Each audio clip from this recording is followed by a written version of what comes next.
Bueno, el capítulo 7 de Apocalipsis, hermanos, es un capítulo también mal entendido en muchas ocasiones. ¿Sí? Y la razón principal por la que se conoce el capítulo 7 de Apocalipsis es porque ahí se menciona por primera vez los 144,000 sellados, de los cuales acerca de los cuales hay mucha confusión en algunos grupos religiosos de nuestros días. ¿Qué es en realidad lo que encontramos en el capítulo 7, hermanos? Bueno, creo que la parte más importante del capítulo 7 no es tanto los 144,000, aunque podría serlo, pero creo que la parte más importante del capítulo 7 es saber que en ese capítulo encontramos un período, un espacio de calma para la iglesia en medio de la tormenta. Eso es lo que se encuentra ahí. Porque hay dos cosas fundamentales que se van a enseñar en el capítulo 7. Por un lado, del verso 1 al verso 8, se hablará de la iglesia que está militante en la tierra y que está siendo protegida por el Señor. Y luego, del verso 9 y hasta el verso 17, se hablará ya no de la iglesia militante en la tierra, sino se hablará de la iglesia triunfante en el cielo, ya no siendo protegida por el Señor, sino recompensada por el Señor.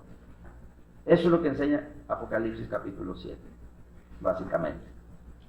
¿Sí? Más que enseñar que hay un grupo especial de personas que van a estar en el cielo, un número literal de 144,000. No es eso lo que en realidad enseña Apocalipsis. Fíjese esto, hermano. Por eso traté de poner estos tres títulos ahí. Primero, los 144,000 sellados, que es la forma tradicional como se le conoce.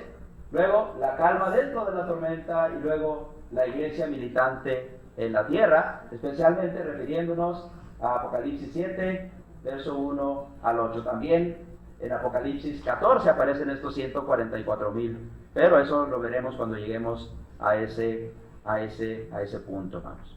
Así que lo primero que tenemos que decir, hermanos, es que este capítulo es como si fuera un paréntesis, hermanos, en medio de la devastación que traen los sellos. ¿Qué es lo que por lógica continuaría después de que el sexto sello fue abierto y vino el fin de todas las cosas y llegó el gran día de la ira del Cordero? ¿Qué esperaríamos que dijera Apocalipsis a continuación? ¿Qué creen qué se les ocurre que debería decir a continuación si siguiera un orden cronológico? ¿Qué seguiría?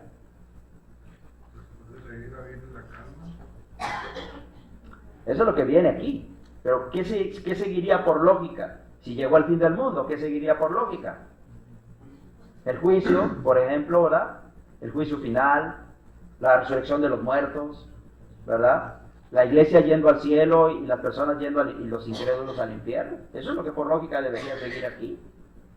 Pero hay algo por lo que se va a distinguir Apocalipsis, y es que no tiene un orden, en algunos capítulos no tiene un orden lógico. Y va a seguir esta idea de que va avanzando y luego llega, ¡pum!, de repente hace un corte y se introduce algo ahí. ¿Ok? Se introduce algo y luego se continuará con lo que sigue. ¿Ok? Esta es la secuencia que normalmente lleva Apocalipsis.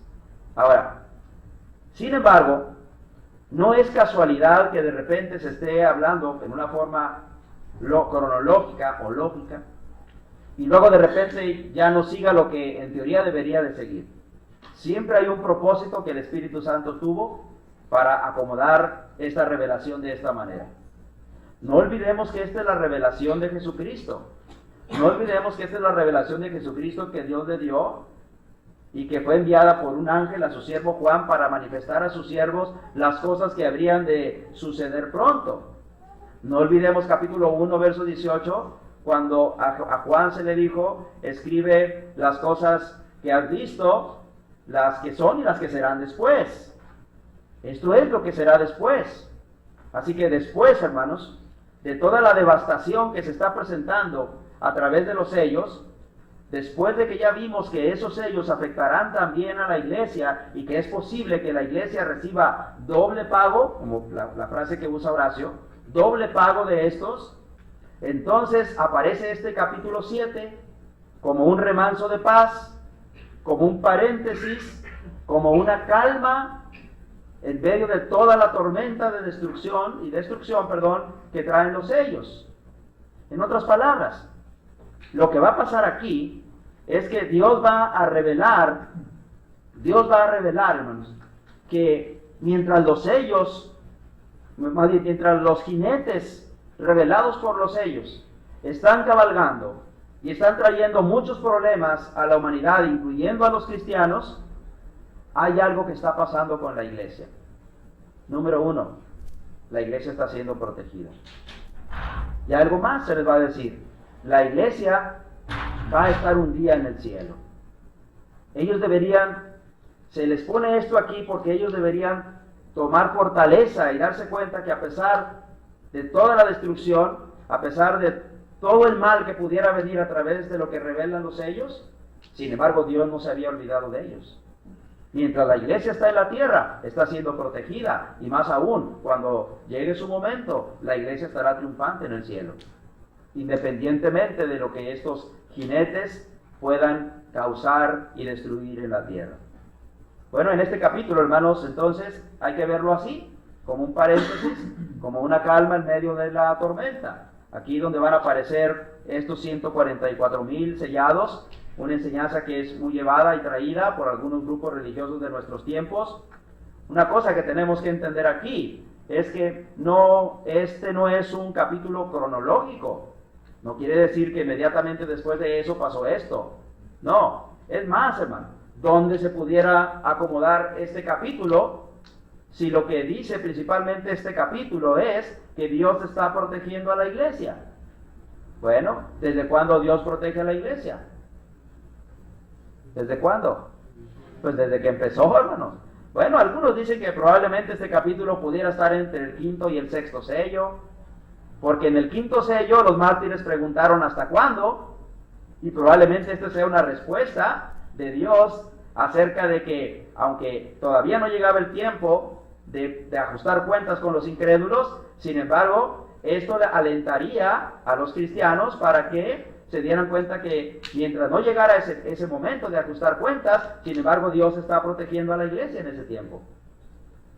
En mi opinión personal, creo que deberíamos ubicarlo inclusive antes del primer sello, porque realmente desde que la iglesia existe es que Dios está protegiendo a la iglesia contra la persecución que desde su inicio ha tenido que enfrentar.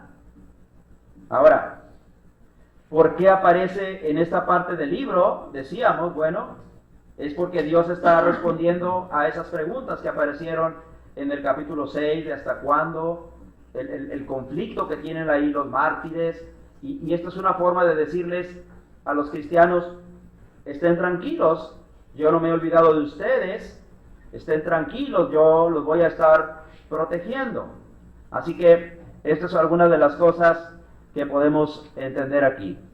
Bueno, una de las cosas importantes aquí, hermanos, en este capítulo, es que se va a demostrar la protección y la seguridad que Dios le da a la iglesia durante las calamidades que tiene que enfrentar en su peregrinaje terrenal, ¿sí? Y, hermanos, vamos a ver aquí cómo Dios hace eso. Así que, en primer lugar, vamos a ver del verso 1 al verso 3. Fíjense lo que dice del 1 al 3. Después de esto, vi a 4 ángeles en pie sobre los 4 ángulos de la tierra, que detenían los 4 vientos de la tierra, para que no soplase viento alguno sobre la tierra, ni sobre el mar, ni sobre ningún árbol. Vi también a otro ángel que subía de donde sale el sol, y tenía el sello del Dios vivo, y clamó a gran voz a los 4 ángeles, a quienes se les había dado poder de hacer daño a la tierra y al mar. Ahora, ¿qué es lo que dijo este quinto ángel? No hagáis daño a la tierra, ni al mar, ni a los árboles, note, hasta que hayamos sellado en sus frentes a los siervos de nuestro Dios. Y luego dice el verso 4, y oí el número de los sellados, 144,000 sellados de todas las tribus de Israel. ¿Ok? Bueno, ¿qué significa todo esto, hermanos? Bueno, esa partecita, hermanos, tiene que ver con que Dios tiene una palabra de providencia para la iglesia mientras ésta está enfrentando las calamidades que traen los jinetes del Apocalipsis.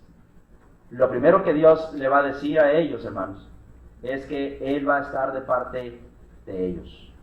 Él está de parte de los suyos. Fíjese, el verso 1 dice, después de esto vi 4 ángeles. La primera parte dice eso. Después de esto indica después de la visión del capítulo 6. Esta frase, después de esto, es una frase introductoria que vamos a encontrar constantemente en Apocalipsis y siempre tiene que ver, hermanos, con algún concepto nuevo, con una visión diferente, con algo diferente que está pasando a lo que se narró anteriormente. Así que por eso dice, después de esto, significa después de la visión que tuvo de los sellos. Ahora, note esto. Dice que vio, después de esto, vio a 4 ángeles en pie sobre los 4 ángulos de la tierra. Por todo Apocalipsis, hermanos, vamos a estar viendo constantemente ángeles que tienen el propósito de ejecutar los planes que Dios tiene. ¿Sí? ¿Quiénes eran estos ángeles? ¿Qué nombres hayan tenido? ¿En realidad tienen alguna significancia muy especial en la visión? No lo sabemos. Pero lo mejor es verlos simplemente como instrumentos de Dios, como siervos de Dios, como mensajeros de Dios, como herramientas que Dios está usando para llevar a cabo sus planes. Así que por todo Apocalipsis vamos a ver estos ángeles. Por ejemplo, en el 14:18, ahí por ejemplo dice, y salió del altar otro ángel que tenía poder sobre el fuego. ¿Sí? Ahí, hermanos, en el 14:18 se habla de un ángel que tenía poder sobre el fuego. En el 16:5 se habla de un ángel que es conocido como el ángel de las aguas. Aquí estos 4 ángeles tenían autoridad para controlar los vientos. ¿Sí? En el capítulo 18 y verso 1, a un ángel dice que descendió con gran poder. En el capítulo 19, verso 19, también aparece otro ángel, pero ahora este aparece guiando a Juan a través de una visión. Bueno, los ángeles son vistos, hermanos, ejecutando los planes de Dios aquí en Apocalipsis, y aquí en el capítulo 7 eso es lo que van a hacer. Van a llevar a cabo un plan que Dios tiene. De hecho, los ángeles han estado incluidos desde siempre en los planes de Dios.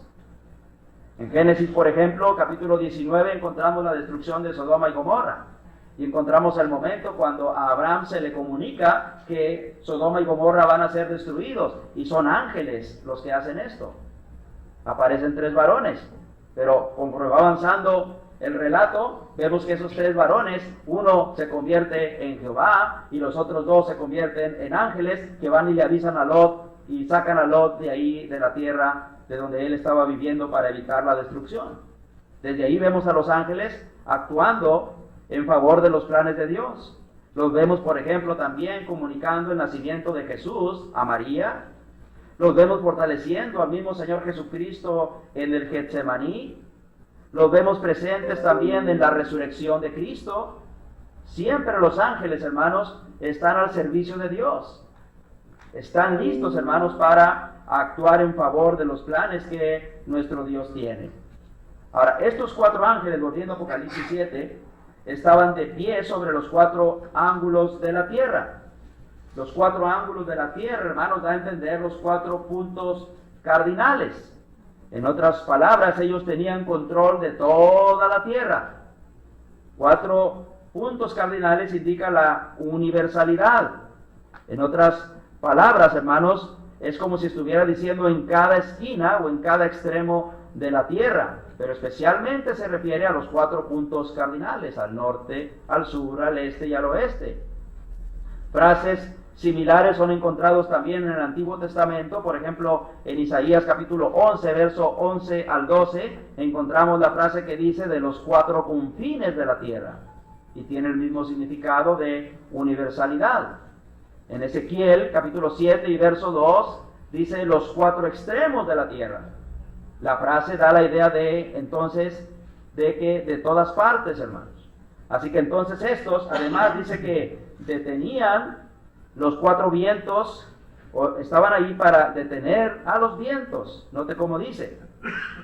Y estaban de pie sobre los 4 ángulos de la tierra que detenían los 4 vientos de la tierra.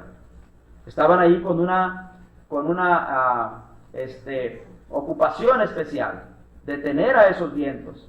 La frase que dice que estaban de pie indica que estaban listos para actuar, dispuestos a las órdenes que van a recibir, hermanos.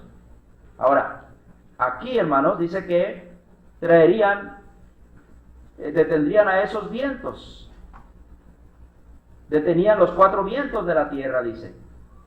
Y dice aquí, hermanos, que era para que no soplase viento ni sobre la tierra, ni sobre el mar, ni sobre los árboles.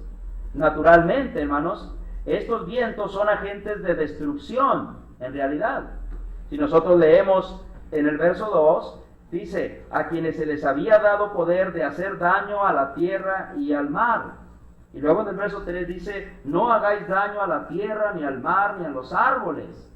Así que estos vientos que ellos están deteniendo son vientos de destrucción que van a soplar sobre la tierra, sobre el mar y sobre los árboles. Son agentes de destrucción. Note que se les dio ese poder de dañar a la tierra y al mar. Ahora, en el Antiguo Testamento, hermanos, los vientos siempre estuvieron relacionados con la venida de la ira de Dios sobre los pueblos malignos o sobre los impíos. Por ejemplo, lean lo que dice Jeremías 4:11. Jeremías 4:11. Aquel tiempo se dirá a este pueblo y a Jerusalén, estos ecos de las alturas del desierto, vino a la hija de mi pueblo, no para aventar ni para limpiar, viento más levemente que vendráis a mí, y ahora yo pronunciaré juicios contra ellos. Muy bien, note cómo estos vientos están relacionados con un juicio que Dios va a traer sobre los impíos en Israel. Ahora vean el 49:36 también de Jeremías. 49:36.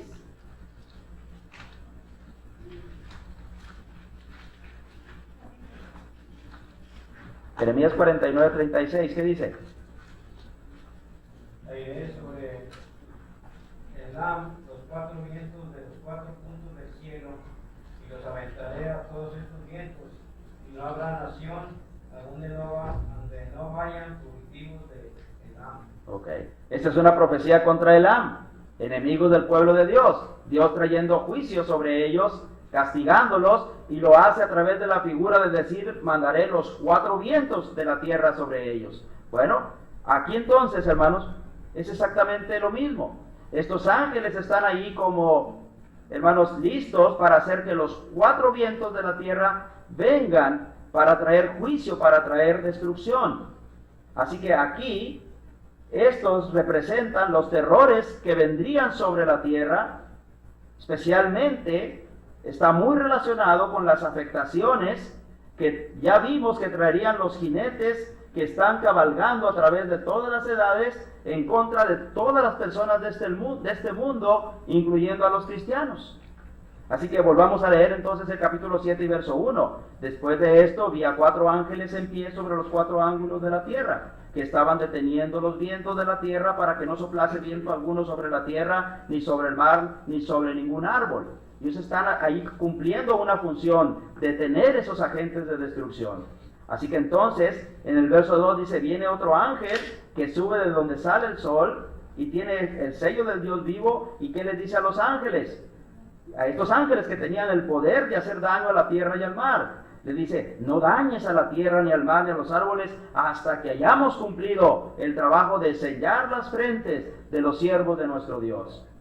Así que esos juicios esa destrucción estaba siendo detenida. ¿Con qué propósito? Para que se sellara a los siervos del Señor. ¿Ok?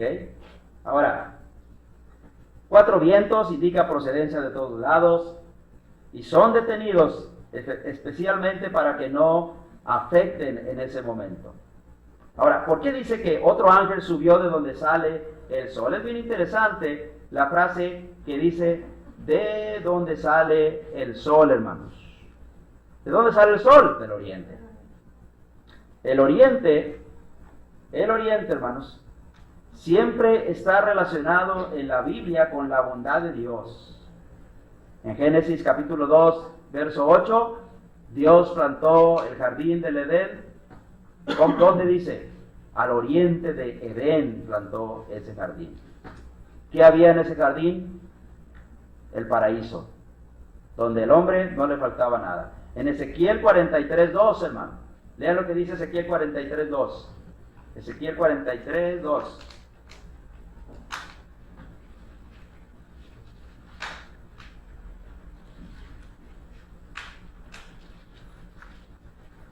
He aquí la gloria del Dios de Israel que venía del oriente, y su sonido era como el sonido de muchas aguas, y la tierra resplandecía a causa de su gloria.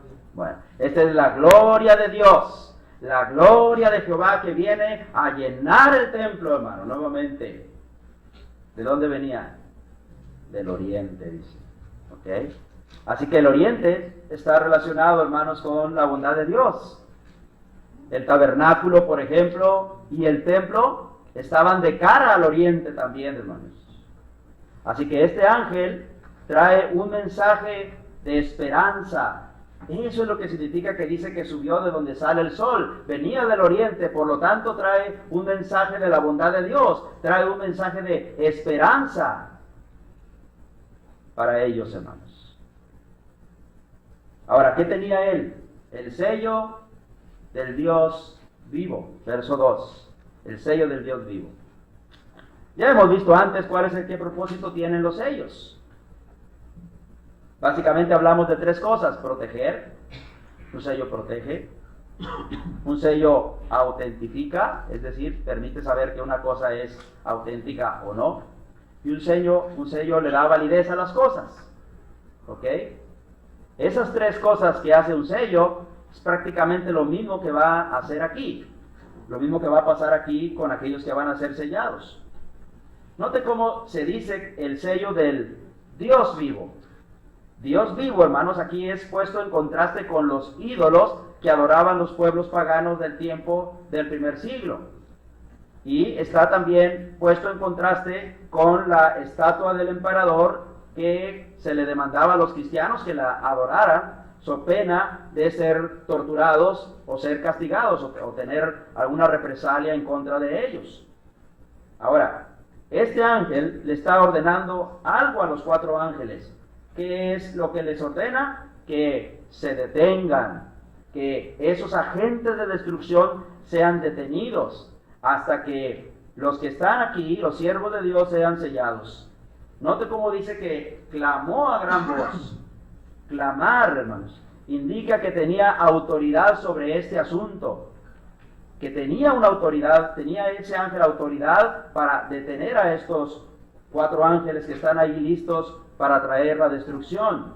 En otras palabras, no deberían afectar aún a la tierra, ni al mar, ni a los árboles. La tierra, hermanos, tiene que ver con la tierra física en la que vivimos. El mar tiene que ver con las personas. En Apocalipsis muchas veces el mar está relacionado con las personas. Y los árboles se refiere a la vegetación que hay en el mundo. Muchas de las cosas que vimos que afectarían los jinetes del Apocalipsis tienen que ver con estas 3 cosas que estos aquí se les está pidiendo que todavía no los afecten. Ahora, ¿hasta cuándo ellos deberían detener a esos vientos? Hasta que se sellara en la frente a los siervos de Dios. ¿Es este un sello literal? Aquellos cristianos del primer siglo los iban a marcar con un sello. No. Recuerde que Apocalipsis es un libro simbólico y todo esto no ha dejado de ser simbolismo. Así que aquí el acto de sellar en la frente a los siervos de Dios tiene algún significado. En primer lugar, veamos quiénes son estos siervos, hermano. Y estos siervos son los mismos siervos del capítulo 1, verso 1. La revelación de Jesucristo, que Dios le dio por medio de su ángel a su siervo Juan, para manifestar a sus siervos las cosas que habrían de suceder pronto. Son los mismos siervos. Es decir, en otras palabras, es la iglesia. Es la iglesia aquí. ¿Usted es parte de la iglesia? Sí. ¿Usted está incluido aquí? ¿Usted está incluido aquí? Ahora, ellos, en realidad, lo que estaba pasando ahí, hermanos, es que ellos deberían de refrenar los desastres hasta que su pueblo estuviera preparado. No hagas daño hasta que sean sellados. Todos los siervos aquí entonces, hermanos, se refiere a la iglesia.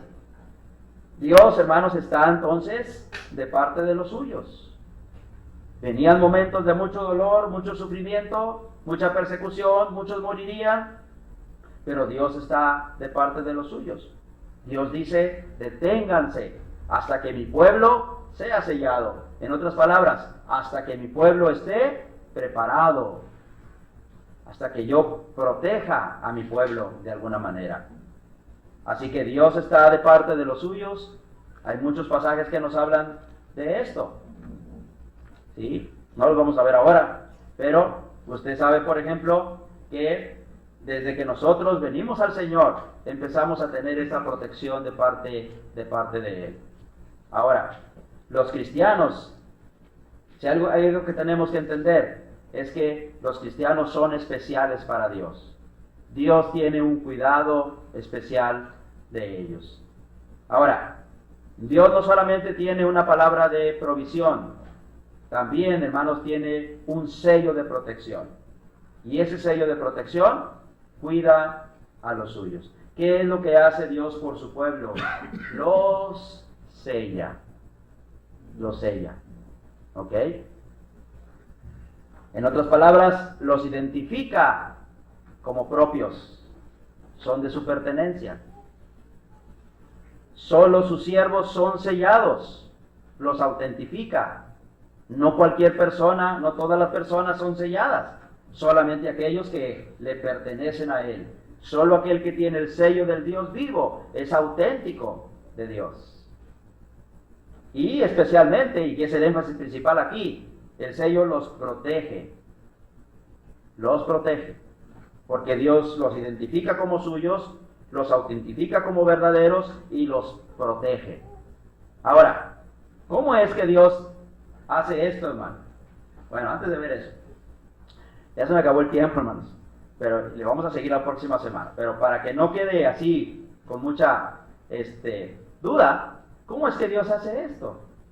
Bueno, el ser sellados es algo con lo que los cristianos estamos completamente familiarizados. ¿Por qué razón, hermano? Porque la Biblia dice que nosotros somos sellados con el Espíritu Santo de la promesa, por ejemplo. ¿Sí? Así que ese es el sello que nosotros recibimos. Al menos eso es lo que la Escritura dice. Y a través de ese sello, nosotros, hermanos, somos identificados como que pertenecemos a Dios. A través de ese sello, nosotros somos como auténticos de Dios. Y a través de ese sello, nosotros estamos siendo protegidos por Dios. Bueno, hay muchas cosas más que vamos a decir aquí. Especialmente, ¿por qué 144,000? ¿Y quiénes son estos 144,000? Bueno, eso lo vamos a ver la próxima semana. Pero por lo pronto, llévese en su mente esta idea. Mientras la destrucción, las calamidades, los problemas de la vida están yendo y viniendo y a veces afectan inclusive a los cristianos y a veces hasta doble a ellos, Dios, sin embargo, nos está protegiendo. Dios nos está cuidando. Él nos ha sellado para identificarnos como de su propiedad. Nos ha sellado para protegernos, para vernos como auténticos hijos de Él. La pregunta es, ¿tiene usted el sello del Dios vivo y verdadero? La única manera de obtener ese sello es que usted sea bautizado para el perdón de sus pecados. Es la única forma. Eso es lo que la Biblia dice. ¿Acaso no dice la Escritura que hemos sido sellados con el Espíritu Santo de la promesa? Y que hemos sido sellados con Él hasta el día de la redención. Bueno, así que eso es, hermanos, algo que podemos decir hasta este momento. Próxima semana le continuamos aquí, hermanos, con el verso 3 y lo que sigue hasta el verso 8. Dios les bendiga.